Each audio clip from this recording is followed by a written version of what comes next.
¿Quiénes fueron los primeros habitantes del Nuevo Mundo?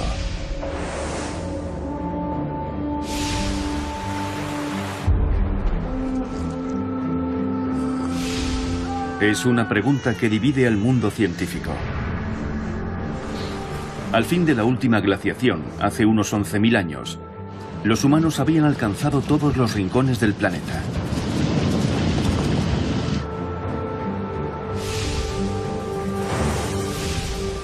Me llamo Niobe Thompson y soy antropólogo. Y estoy decidido a averiguar cómo lograron viajar nuestros antepasados desde Asia hasta América del Norte. Creemos que atravesaron el Ártico, pasando por el puente de Beringia, pero no sabemos cuándo ni quiénes eran. Un enigma que me he propuesto descifrar. Los descifradores.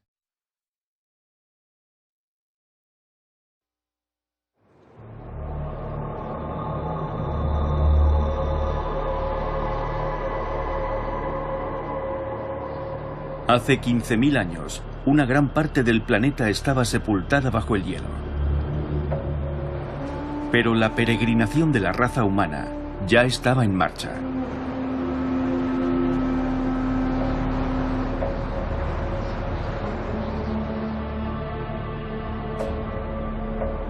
Nuestros ancestros abandonaron África y avanzaron en distintas direcciones. Algunos viajaron hacia el nordeste, pero no pudieron seguir avanzando. El hielo bloqueaba la ruta que conducía a Norteamérica. La mitad de la Tierra estaba fuera de nuestro alcance, hasta que hace 13.000 años comenzó a calentarse. El período glacial tocaba a su fin, y por fin los humanos pudieron acceder al Nuevo Mundo. Esta es la teoría del poblamiento tardío o teoría Clovis que la ciencia ha aceptado durante décadas. Pero, ¿y si estuviera equivocada? Pruebas diseminadas por toda América sugieren que llegamos aquí antes del fin del período glacial. Se han encontrado restos de hogueras, herramientas de piedra, puntas de lanza, pero no huesos humanos.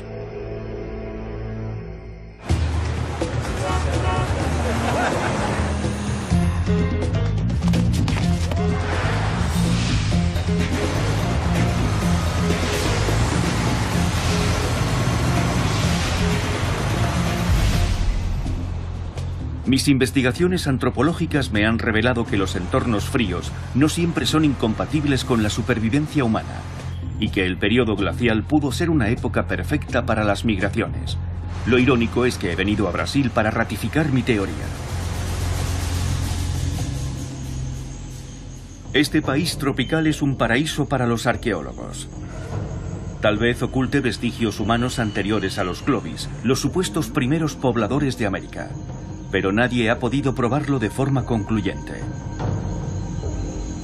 Tras adentrarme en la meseta brasileña, llego a Lagoa Santa, una zona llena de cuevas. Walter Nivis lleva años aquí buscando indicios de la presencia de estos habitantes primitivos.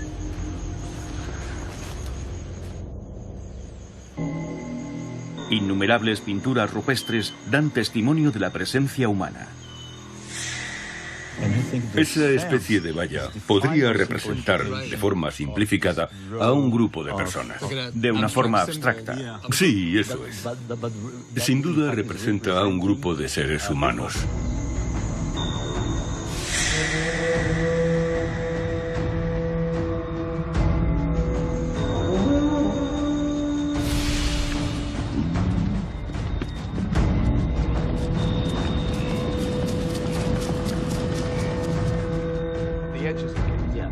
Walter Nivis piensa que los primeros habitantes de América vivieron en estas cavernas durante la última glaciación. Algo que durante años fue considerado inadmisible por la mayoría de los arqueólogos. ¿Qué hallazgos habéis hecho?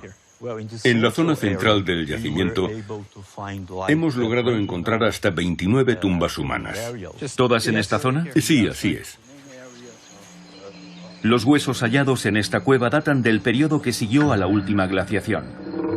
Pero en una caverna cercana, en una capa de sedimento mucho más antigua, fue encontrado el esqueleto de una mujer joven que podría haber muerto miles de años antes de la teórica llegada del ser humano al Nuevo Mundo.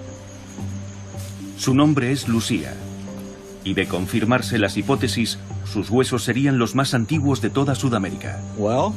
Es un orgullo poder enseñarte la casa de Lucía. Es asombroso. Sí. E impresionante. ¿Eso es el principio de la excavación? Exacto. ¿Esa línea? Sí. En los años 70, un equipo francés encabezado por Annette Laman-Amperer emprendió una inmensa excavación arqueológica. Annette y su marido José eran considerados unos excéntricos por sostener que el hombre llegó a Sudamérica durante la última glaciación.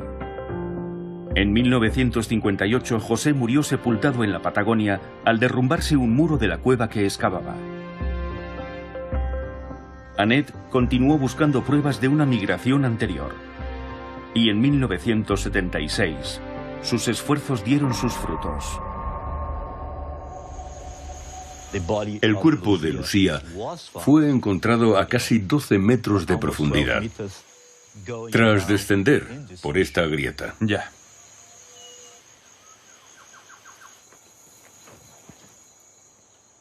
¿A qué profundidad estamos ahora? Aquí lo tienes anotado. Mira, 12 metros. y por aquí encontraron el cráneo de Lucía, su calavera. Está señalado aquí, en alguna parte. Aquí hay una cifra escrita, 12 metros. Crán, aquí es. Pone crán, que quiere decir cráneo en francés. Ya. Era una expedición francesa.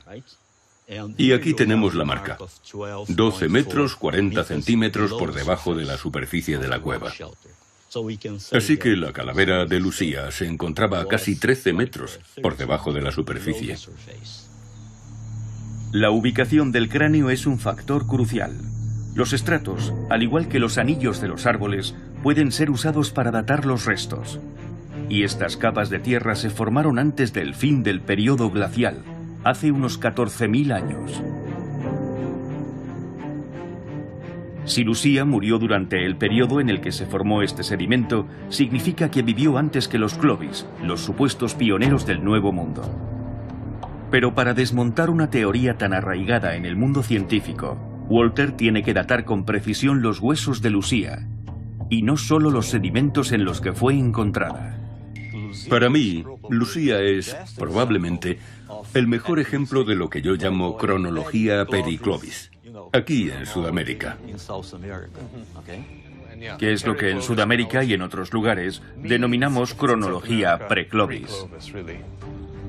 Tal vez Lucía pertenezca a una población anterior que llegó durante el período glacial. Si Walter está en lo cierto, debería ser el esqueleto humano más antiguo del Nuevo Mundo. Sin embargo, su descubrimiento no logró trastocar las teorías establecidas por culpa de un trágico accidente. En 1977, poco después de su gran hallazgo, Annette Laman-Amperer murió asfixiada a causa de un escape de gas en el hotel donde pernoctaba. Sus alumnos se disputaron los restos de Lucía, que terminaron en un cajón en el Museo Nacional de Brasil. Hasta ahora, nadie ha datado estos huesos. De haber sobrevivido, Annette habría tratado a Lucía con sumo cuidado. Los esqueletos guardan sus secretos en las trazas de carbono que permanecen atrapadas en el hueso. Si no se conservan en condiciones controladas, el carbono se descompone. Si quisiéramos datar ahora a Lucía, ¿por dónde habría que empezar? ¿Qué muestra podría ofrecer mejores resultados? El siguiente paso, en caso de que fuera posible, ya que ello implicaría su destrucción, sería analizar una de las piezas dentales, lo que nos permitiría llevar a cabo una datación radiométrica directa. Walter Nivis se muestra esperanzado. Lucía era joven cuando murió, y sus dientes estaban en buen estado. El esmalte podría encerrar isótopos de carbono que nos permitirían establecer su edad. Un laboratorio de Dinamarca ha enviado a una experta, Cristina Valdiosera, para que tome una muestra. Las probabilidades son ínfimas, pero si consiguen datar los restos, Lucía podría rebatir todas las antiguas teorías sobre los primeros pobladores de América.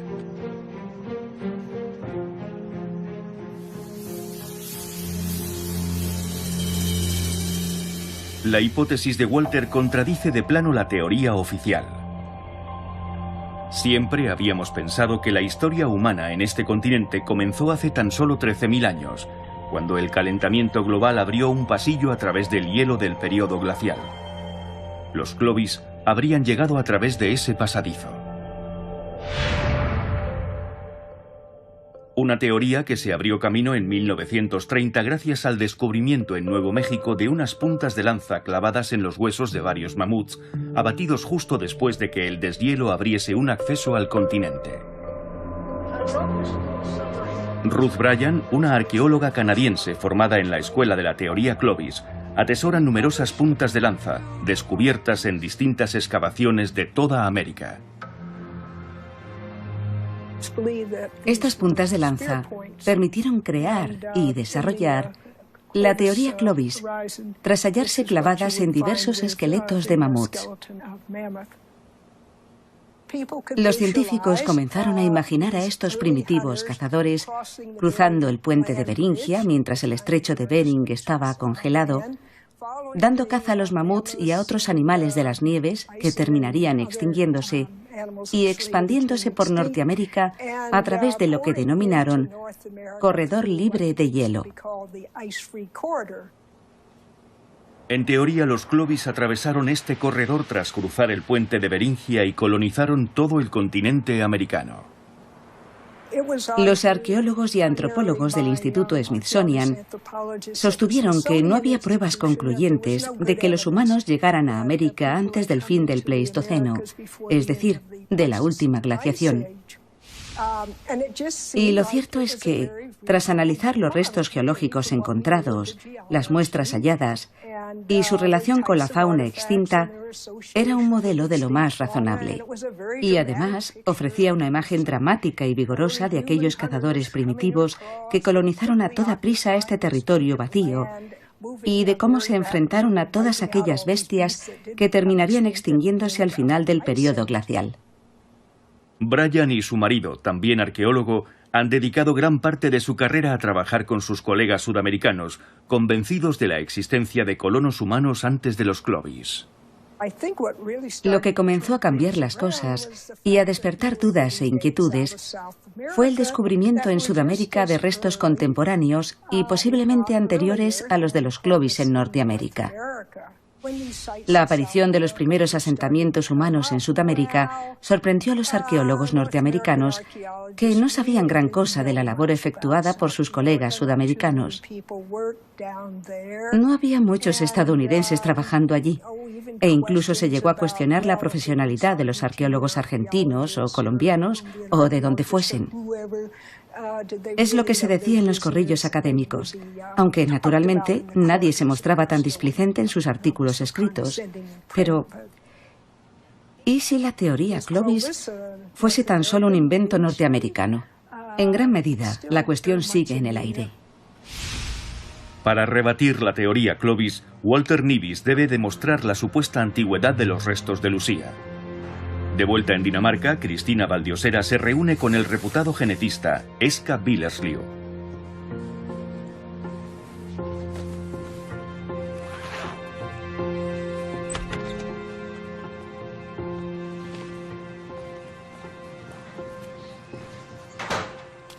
Eska va a examinar un diente de Lucía en su laboratorio de análisis de ADN en Copenhague. Deberá fragmentar el diente para encontrar material orgánico dentro de las capas de esmalte. Y si consigue encontrarlo, podrá obtener una datación. Trabajar con ADN fósil es una tarea complicada. Eska es uno de los mejores analistas y su laboratorio es mundialmente conocido por sus logros en el estudio del ADN fósil. Pero para hallar trazas puras de ADN, deben estar muy pendientes de no contaminarlas con ADN más reciente. Por ello, inundan el laboratorio con radiación ultravioleta todas las noches. Mantienen un control total sobre el flujo del aire del sistema de ventilación y solo trabajan con materiales fósiles.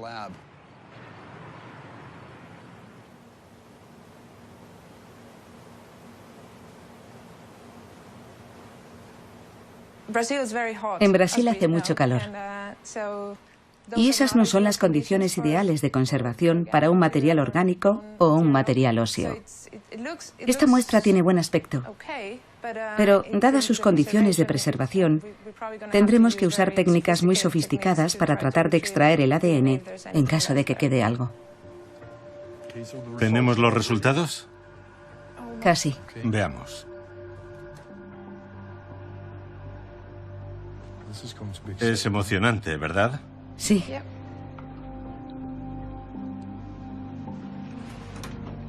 Espera un momento, ¿vale? Está bien, vamos, adelante.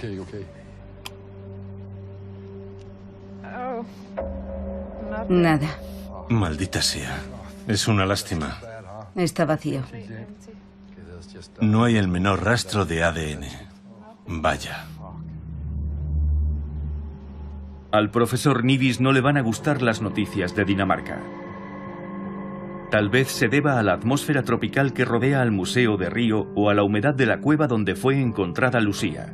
Pero el caso es que en los huesos no quedan trazas de carbono que nos permitan datarlos. Nunca estaremos seguros de su edad.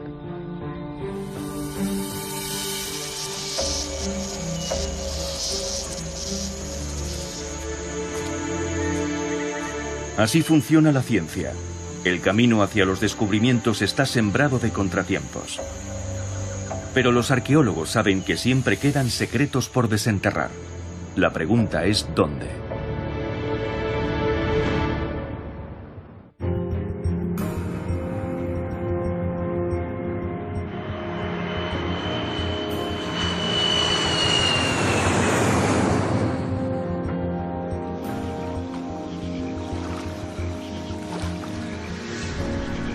El esqueleto de Lucía sigue siendo un misterio. Así que para descubrir si los humanos llegaron a América antes del fin del periodo glacial, tal vez tenga que buscar nuevas pistas en Siberia, al otro lado del puente de Beringia.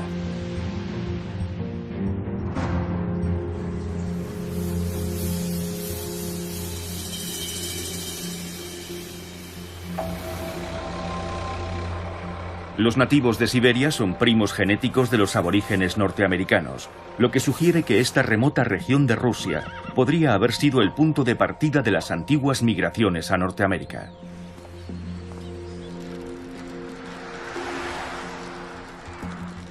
Llego a tiempo de embarcarme en una expedición improvisada a las orillas del lago Baikal. Un grupo de arqueólogos rusos y canadienses ha descubierto unos huesos humanos enterrados en una cueva y, dado su emplazamiento, es probable que sean muy antiguos.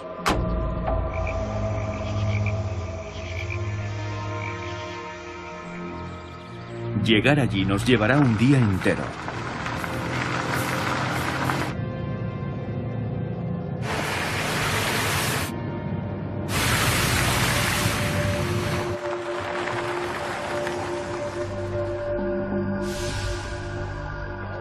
El lago Baikal contiene más del 20% del agua dulce del mundo. Es casi un océano lleno de vida y una de las cunas de nuestra civilización.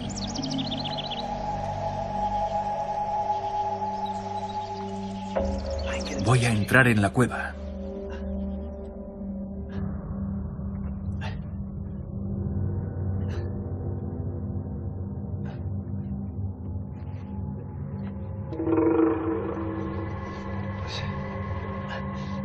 El equipo tarda varios días en exhumar el misterioso esqueleto enterrado a 12 metros de profundidad.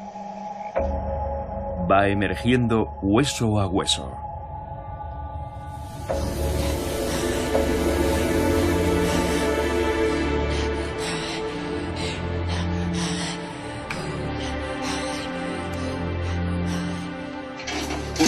Надо передать туда. Todo indica que fue enterrado con los pies hacia adelante y el resto del cuerpo apuntando a la entrada de la cueva. El profesor canadiense Andrei Weber ha descubierto numerosos restos humanos prehistóricos alrededor del lago. Hemos desenterrado casi medio esqueleto.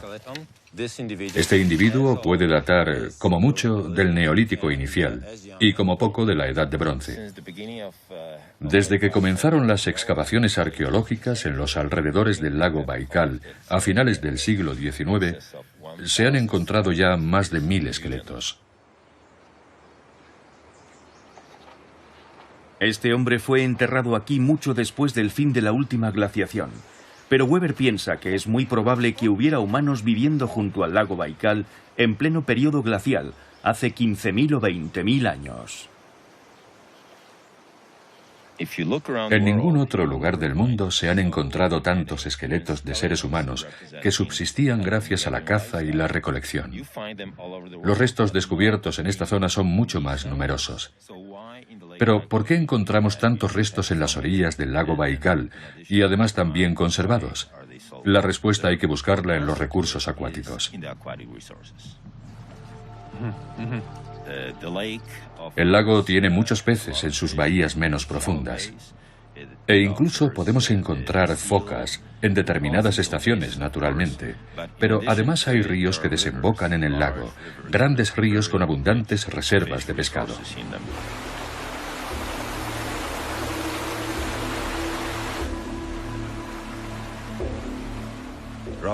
Rutilos, percas, lucios, leuciscos son algunas de las especies que encontramos por aquí.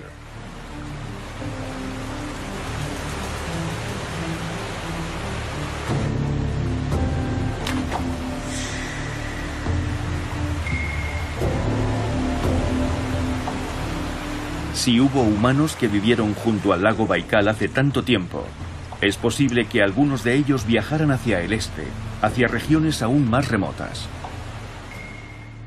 El lago Baikal pudo ser una especie de oasis en los desplazamientos y migraciones que se produjeron en Eurasia. Naturalmente, los mismos factores que lo convirtieron en un entorno tan propicio para los nuevos asentamientos también lo expusieron a la superpoblación y a la caza masiva de las especies terrestres, lo que pudo empujar a estas a la extinción.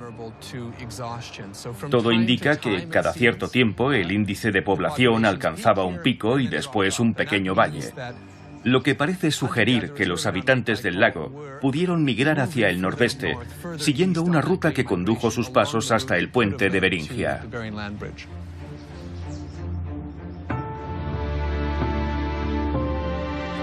Pero ¿por qué se dirigieron hacia el norte? El planeta aún vivía la última glaciación.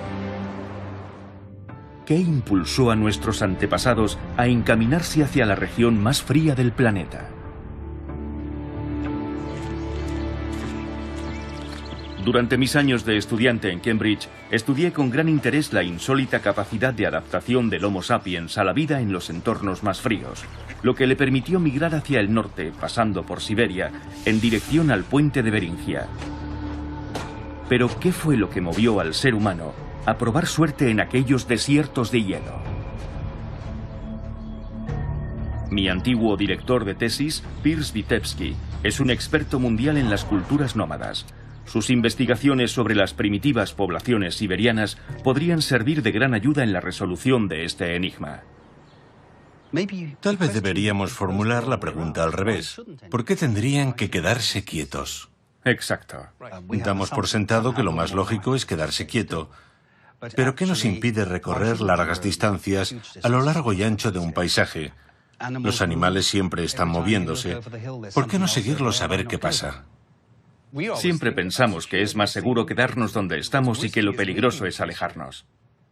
Lo más peligroso es quedarse en un sitio donde no hay comida. Y si lo que necesitamos para comer y vestirnos se mueve, tendremos que movernos nosotros también. La relación entre los humanos y los renos se remonta al amanecer de los tiempos. Hay yacimientos en los que se han encontrado huesos de reno de hace 20, 25 y hasta 30.000 años. Los renos, al contrario que los mamuts, se desplazan en grandes manadas. Por tanto, si consigues interceptar una manada, podrás capturar muchos animales y almacenar un montón de carne.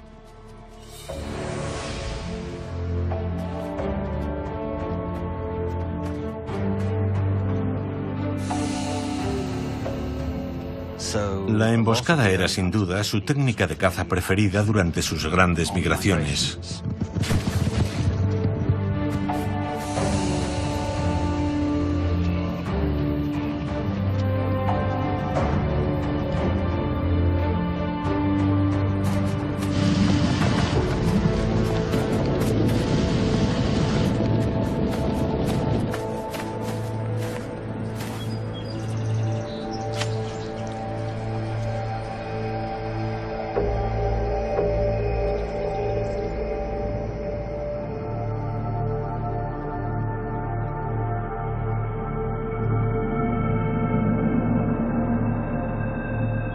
También lo cazaban por su pelaje, que es el más caliente de todos los cérvidos, y al ser un animal tan grande, puedes cubrirte todo el cuerpo con él. Te vuelves tan invulnerable al frío como los propios renos. Desde luego, y además dejas de resultarles tan amenazante. Los renos se mueven por ciclos estacionales. Migran en busca de pastos en verano y vuelven a hacerlo en invierno. Los humanos migraban con ellos.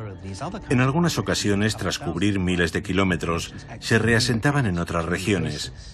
Estas migraciones se producían cuando un grupo se veía obligado a marcharse por razones que no figuran en los registros arqueológicos, tal vez por maldiciones, amenazas de espíritus, por diversas razones que les impulsaban a abandonar su hogar.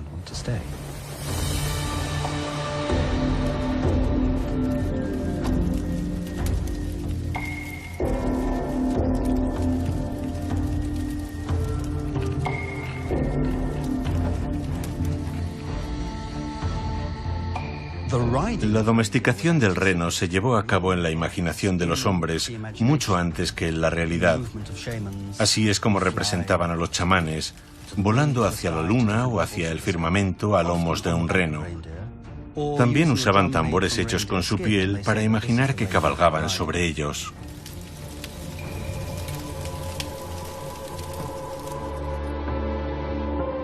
Es una idea interesante. Si eran capaces de viajar a la luna en sus periplos espirituales, quiere decir que estaban familiarizados con los viajes largos.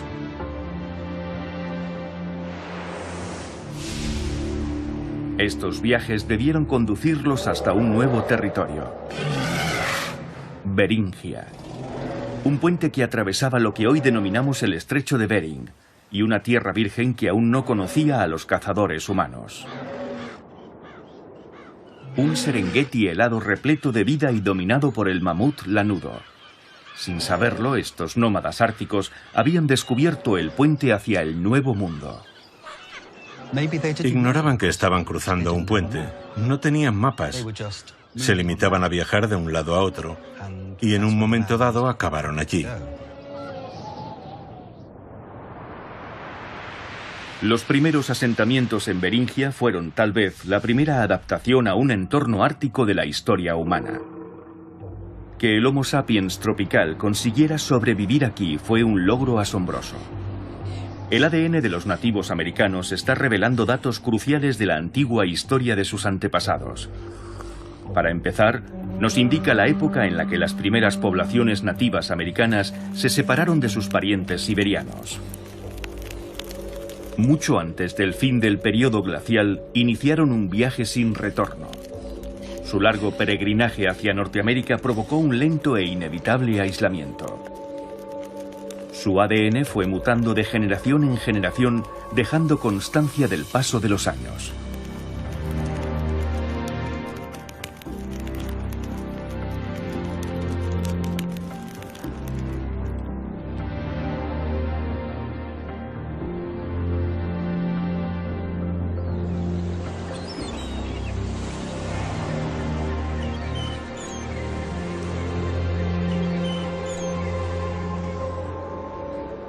Aquella tierra les proporcionaba todo cuanto necesitaban para vivir, por lo que permanecieron en ella durante miles de años.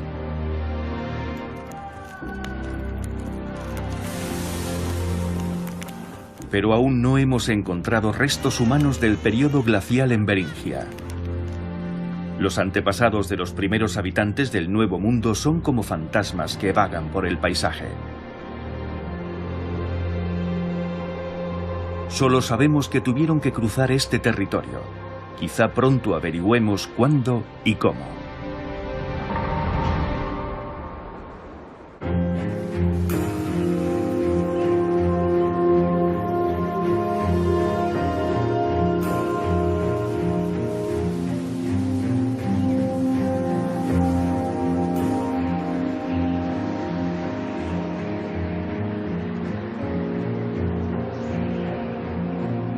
Tras visitar la cueva de Lucía en Brasil y el lago Baikal en Siberia, me enfrento a un abrasador desierto salino en Oregón.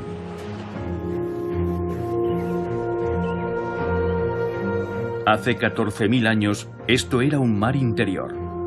El periodo glacial estaba tocando a su fin. ¿Habría ya humanos viviendo aquí? Todavía no había un corredor libre de hielo que permitiera franquear los glaciares y llegar hasta Norteamérica. Siempre hemos pensado que este fue el camino elegido por los primeros habitantes del Nuevo Mundo. Pero no hemos venido aquí a visitar un asentamiento Clovis, sino algo que podría ser mucho más antiguo.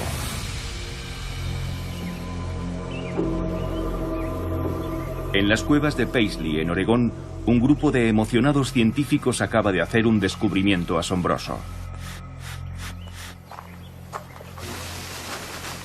El arqueólogo Dennis Jenkins cree haber encontrado unos restos humanos anteriores al fin del período glacial. Demostrar su antigüedad podría desmoronar los cimientos de la teoría Clovis. Empecé contando estas capas, estos finos estratos, que indican un patrón recurrente de sedimentación. Es un proceso que se reprodujo una y otra vez durante miles de años. Tenemos cerca de 50 muestras identificadas, cuya edad radiocarbónica puede oscilar entre 10.000 y 12.400 años, más o menos. No son huesos, sino coprolitos, es decir, excrementos fosilizados que el equipo ha encontrado en los sedimentos del suelo de la caverna. Cada coprolito está cargado de materiales orgánicos que permiten su datación por radiocarbono. Pero gran parte de la comunidad científica sigue aferrada a la teoría original, por lo que cualquier hallazgo arqueológico anterior a los Clovis se ve rodeado de polémica. Para rebatir sus argumentos, Jenkins necesita aliados. Tom Stafford es un conocido escéptico. Tom ha estado datando los coprolitos de Jenkins en su laboratorio. Los datos obtenidos son prometedores, pero necesita contrastar sus resultados examinando los sedimentos de la cueva de Oregón. Me dije, seguro que la orina es de hace 2.000 o 3.000 años, lo que dará la razón a los que rechazan la nueva teoría. Pero me quedé boquiabierto. Te veo menos reacio. Pero hay que ir paso a paso. Comenzaremos examinando los estratos, sin deducir aún una cronología. Cada capa de sedimento representa un año. Cuanto más cavamos, más retrocedemos en el tiempo. Jenkins también ha invitado a Eska, el investigador danés que examinó a Lucía. Es genial. Genial. Sigamos. La aportación de Eska a todo este proceso será demostrar con todo rigor cuáles de estos coprolitos son humanos. En mi opinión, es una de las personas más capacitadas para desempeñar esta tarea. ¿Qué supondría este hallazgo en la historia de las migraciones? El gran desarrollo tecnológico de los últimos años en el campo del ADN nos permitirá obtener resultados concluyentes. Si el resultado es positivo, sería una prueba muy importante de la presencia de pobladores anteriores a los Clovis. Una teoría tan asentada como la de los Clovis no se derrumba de un día para otro. Así que, respaldado por Tom y Eska, Jenkins organiza un encuentro con algunos de los arqueólogos de mayor prestigio. Me gustaría haceros una pequeña presentación de la historia del yacimiento. Todo comenzó en 1937. Todos los integrantes de esta reunión saben que podrían estar contemplando el fin de una importante teoría. Los hallazgos de Jenkins están en tela de juicio, y también la reputación de algunos expertos. Si levantáis la vista, veréis de dónde se desprendió. ¿Estás filmando? Sí, estoy filmando. ¿Puedes bajar la cámara? Los nervios se encuentran a flor de piel.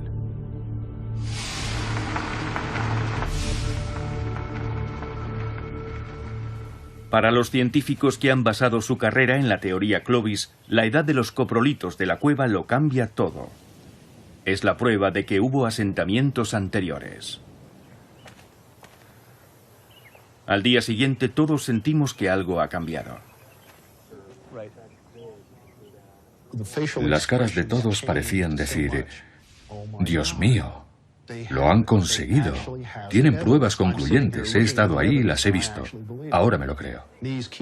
Aquella gente tan importante lo vio con sus propios ojos. Y eso fue lo que rompió todos los esquemas. La estratigrafía no ofrece ninguna duda. Capa tras capa tras capa ha quedado clarísimo. Además, para Esca, los coprolitos de las cuevas de Paisley son la prueba definitiva de que había humanos en el Nuevo Mundo 1200 años antes de lo que pensábamos, en el denominado periodo preclovis. es algo revolucionario. Todas las teorías sobre cómo los humanos atravesaron Alaska y el corredor libre de hielo, diezmando a los grandes mamíferos, dejan de ser válidas, porque por aquel entonces aún no existía ese pasillo. Esca está convencido de que los primeros humanos no pudieron llegar a América por tierra firme. Aún estaban en el periodo glacial y se encontraron ante un muro infranqueable. Una capa de hielo de 3 kilómetros de espesor que se extendía por todo el continente sin una sola brecha.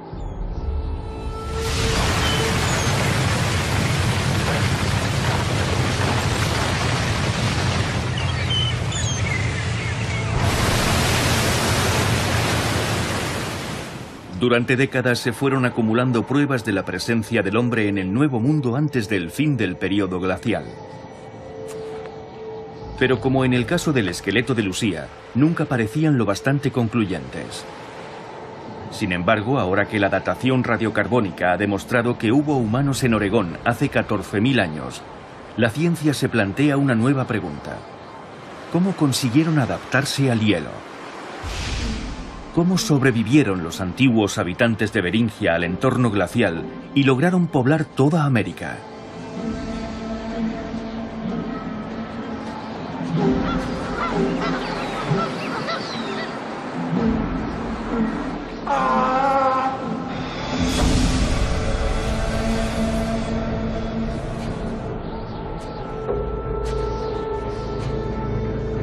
Tal vez los pueblos que hoy ocupan ese paisaje congelado puedan ayudarme a descifrar este antiguo misterio.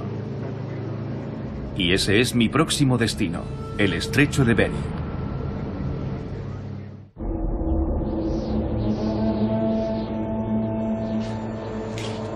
Para los primeros humanos que habitaron el Nuevo Mundo, el periodo glacial no supuso un obstáculo. En aquel mundo helado, los mares bullían de vida. La antigua Beringia, conocida hoy como Chukotka, es la región más aislada de Rusia.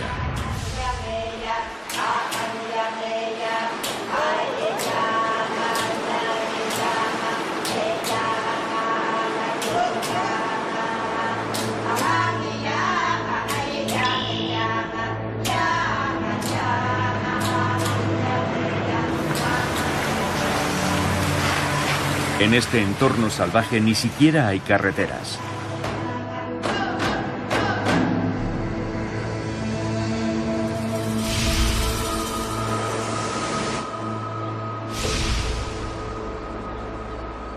He estado en Siberia, en el centro de Brasil y también en los desiertos de Oregón, en busca de rastros de las primeras migraciones humanas al Nuevo Mundo. Ahora estoy en el estrecho de Bering, donde el puente de Beringia se asentaba sobre este océano durante el periodo glacial, cuando todo aquello era tierra firme.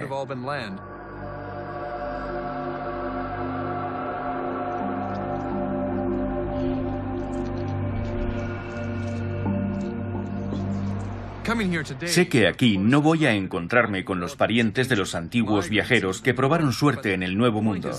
Sin embargo, esta gente vive en el mismo entorno en el que habrían vivido los primeros pobladores de Beringia hace 15.000 años.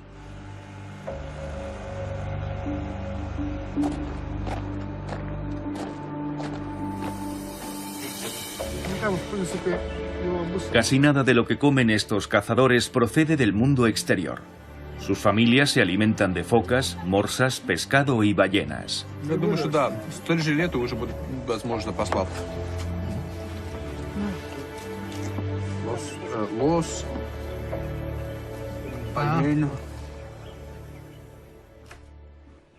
Cuando hace mal tiempo permanecen en tierra, matando el tiempo en el campamento.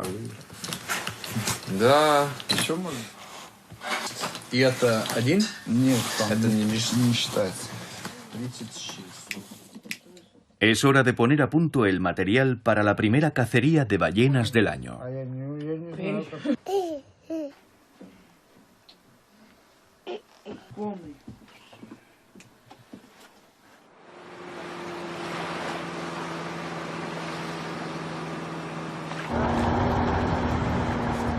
Los inuits usan lanchas modernas, pero la tradicional caza de ballenas grises sigue creando lazos ancestrales en su comunidad.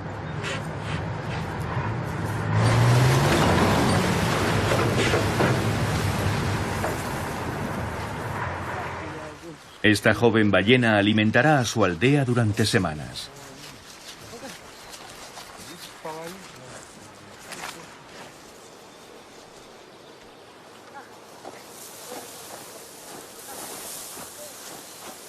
Para explotar todos los recursos en un entorno como este, los primeros pobladores debieron poner en práctica ideas innovadoras en el campo de la construcción de barcos pesqueros, lo que les permitió cazar en alta mar focas, morsas y también ballenas.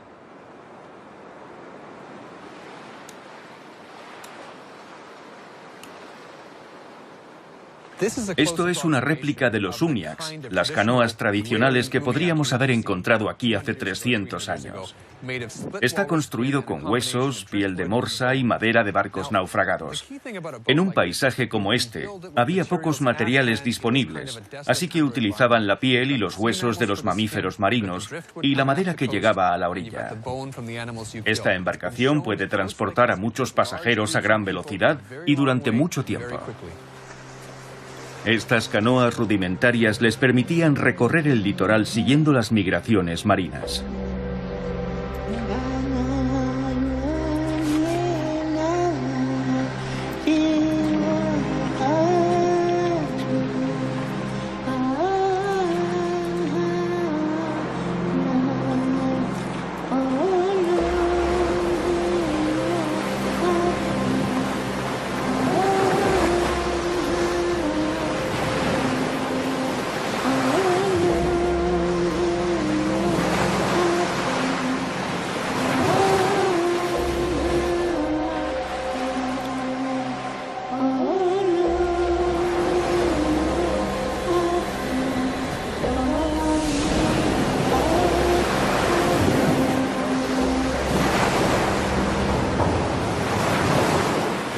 Viajo 4.000 kilómetros hasta la costa oeste de Norteamérica para encontrarme con John Erlandson, que opina que estas embarcaciones podrían resolver el misterio de las primeras migraciones.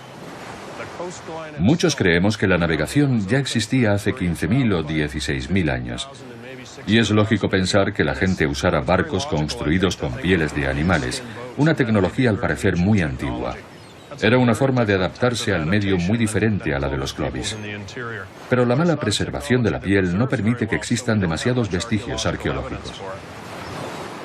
Durante el período glacial, las costas que unen Alaska y México pudieron haber formado parte de una ruta llena de recursos para las primeras migraciones, gracias a su rico ecosistema de algas. Las algas crean un hábitat increíblemente fecundo.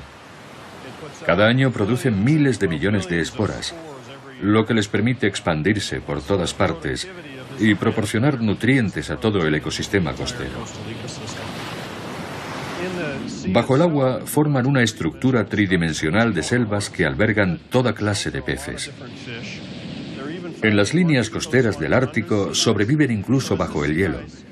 Y cuando el hielo se derrite en verano, las selvas de algas vuelven a florecer, creando esa explosión de vida que abarrota estas costas. Las selvas de algas son tan ricas y exuberantes como las selvas terrestres. Los viajeros del período glacial pudieron usarlas como una especie de autopista, como un lazo que los unía a la vida. Erlandson me muestra utensilios de esta antigua civilización de navegantes. Hemos encontrado arpones clavados en huesos de focas y huesos de aves que probablemente son el vestigio más antiguo de la caza de focas en Norteamérica. Son muy finos y delicados, y a veces tienen una punta tan fina como la de un alfiler. Pueden parecer demasiado frágiles, pero cuando estás cazando en el agua, eso no importa. Se pueden lanzar al agua, se pueden recuperar y casi nunca se van a romper. Si estuviéramos cazando en tierra firme, estas cosas se partirían a la primera de cambio. Sí, claro. Navegantes primitivos.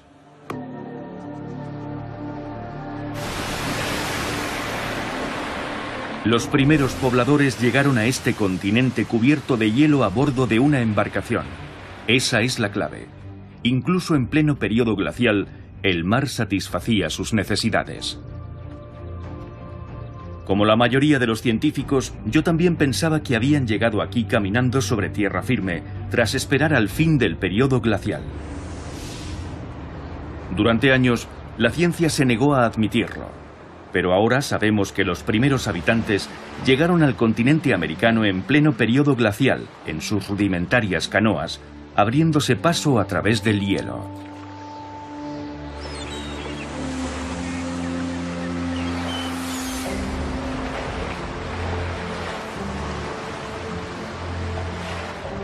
Aún sabemos muy poco de aquel azaroso viaje. Pero sí sabemos que gracias a él, el ser humano dio un gigantesco paso en la conquista de nuestro planeta.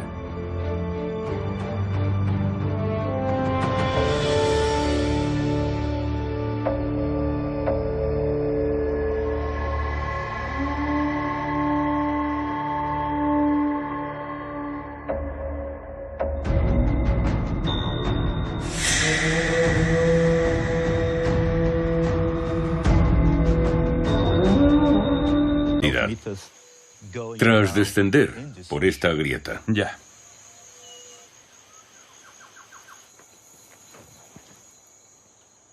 ¿A qué profundidad estamos ahora? Aquí lo tienes anotado. Mira, 12 metros. y por aquí encontraron el cráneo de Lucía, su calavera. Está señalado aquí, en alguna parte.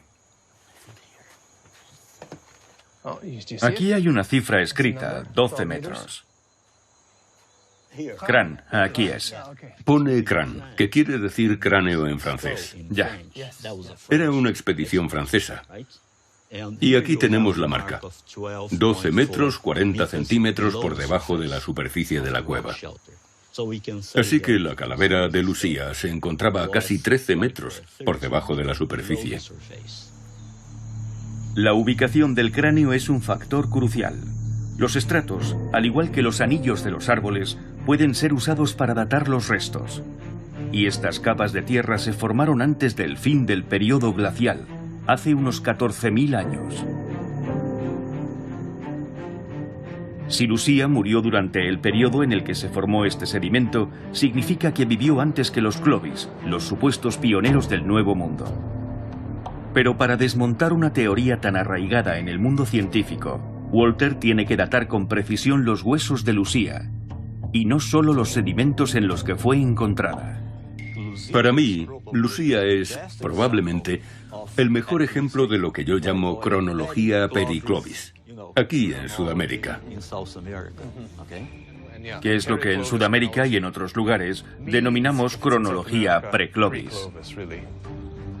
Tal vez Lucía pertenezca a una población anterior que llegó durante el periodo glacial. Si Walter está en lo cierto, debería ser el esqueleto humano más antiguo del Nuevo Mundo. Sin embargo, su descubrimiento no logró trastornar.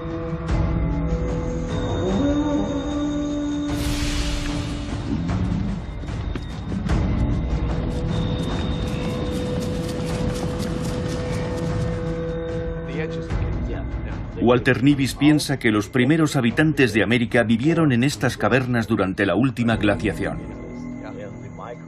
Algo que durante años fue considerado inadmisible por la mayoría de los arqueólogos. ¿Qué hallazgos habéis hecho? En la zona central del yacimiento hemos logrado encontrar hasta 29 tumbas humanas. ¿Todas en esta zona? Sí, así es. Los huesos hallados en esta cueva datan del periodo que siguió a la última glaciación. Pero en una caverna cercana, en una capa de sedimento mucho más antigua, fue encontrado el esqueleto de una mujer joven que podría haber muerto miles de años antes de la teórica llegada del ser humano al Nuevo Mundo. Su nombre es Lucía, y de confirmarse las hipótesis, sus huesos serían los más antiguos de toda Sudamérica. Es un orgullo poder enseñarte la casa de Lucía. Es asombroso. Sí. E impresionante. ¿Eso es el principio de la excavación? Exacto. ¿Esa línea? Sí. En los años 70, un equipo francés encabezado por Annette Laman-Amperer emprendió una inmensa excavación arqueológica. Annette y su marido José eran considerados unos excéntricos por sostener que el hombre llegó a Sudamérica durante la última glaciación. En 1958, José murió sepultado en la Patagonia al derrumbarse un muro de la cueva que excavaba. Annette continuó buscando pruebas de una migración anterior. Y en 1976, sus esfuerzos dieron sus frutos. El cuerpo de Lucía fue encontrado a casi 12 metros de profundidad. Esta es la teoría del poblamiento tardío o teoría Clovis que la ciencia ha aceptado durante décadas. Pero, ¿y si estuviera equivocada? Pruebas diseminadas por toda América sugieren que llegamos aquí antes del fin del período glacial. Se han encontrado restos de hogueras, herramientas de piedra, puntas de lanza, pero no huesos humanos.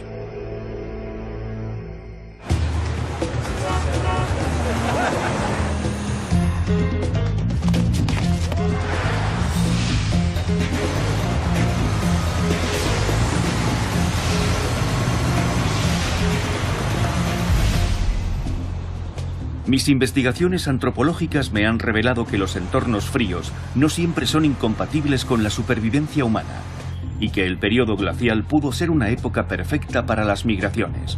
Lo irónico es que he venido a Brasil para ratificar mi teoría. Este país tropical es un paraíso para los arqueólogos. Tal vez oculte vestigios humanos anteriores a los Clovis, los supuestos primeros pobladores de América. Pero nadie ha podido probarlo de forma concluyente. Tras adentrarme en la meseta brasileña, llego a Lagoa Santa, una zona llena de cuevas. Walter Nivis lleva años aquí buscando indicios de la presencia de estos habitantes primitivos.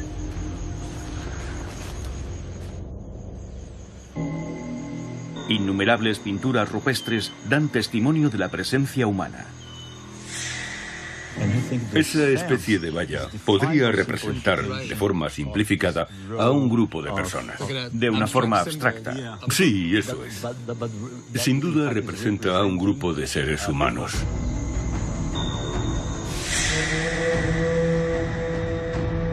Tocar las teorías establecidas por culpa de un trágico accidente. En 1977, poco después de su gran hallazgo, Annette Laman-Amperer murió asfixiada a causa de un escape de gas en el hotel donde pernoctaba. Sus alumnos se disputaron los restos de Lucía, que terminaron en un cajón en el Museo Nacional de Brasil. Hasta ahora, nadie ha datado estos huesos. De haber sobrevivido, Annette habría tratado a Lucía con sumo cuidado. Los esqueletos guardan sus secretos en las trazas de carbono que permanecen atrapadas en el hueso. Si no se conservan en condiciones controladas, el carbono se descompone. Si quisiéramos datar ahora a Lucía, ¿por dónde habría que empezar? ¿Qué muestra podría ofrecer mejores resultados? El siguiente paso, en caso de que fuera posible, ya que ello implicaría su destrucción, sería analizar una de las piezas dentales, lo que nos permitiría llevar a cabo una datación radiométrica directa. Walter Nivis se muestra esperanzado. Lucía era joven cuando murió, y sus dientes estaban en buen estado. El esmalte podría encerrar isótopos de carbono que nos permitirían establecer su edad. Un laboratorio de Dinamarca ha enviado a una experta, Cristina Valdiosera, para que tome una muestra. Las probabilidades son ínfimas, Pero si consiguen datar los restos, Lucía podría rebatir todas las antiguas teorías sobre los primeros pobladores de América.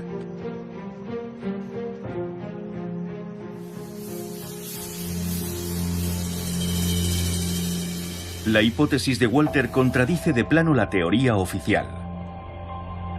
Siempre habíamos pensado que la historia humana en este continente comenzó hace tan solo 13.000 años, cuando el calentamiento global abrió un pasillo a través del hielo del período glacial. Los Clovis habrían llegado a... ¿Quiénes fueron los primeros habitantes del Nuevo Mundo?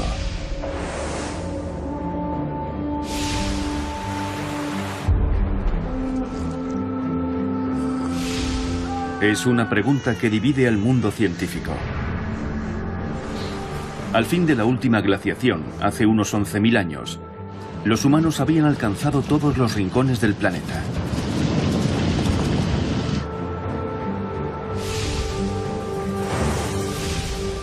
Me llamo Niobe Thompson y soy antropólogo. Y estoy decidido a averiguar cómo lograron viajar nuestros antepasados desde Asia hasta América del Norte. Creemos que atravesaron el Ártico, pasando por el puente de Beringia, pero no sabemos cuándo ni quiénes eran. Un enigma que me he propuesto descifrar. Los descifradores.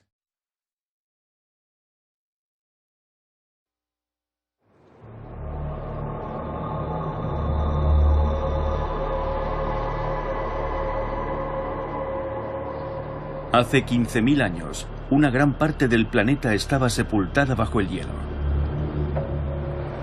Pero la peregrinación de la raza humana ya estaba en marcha.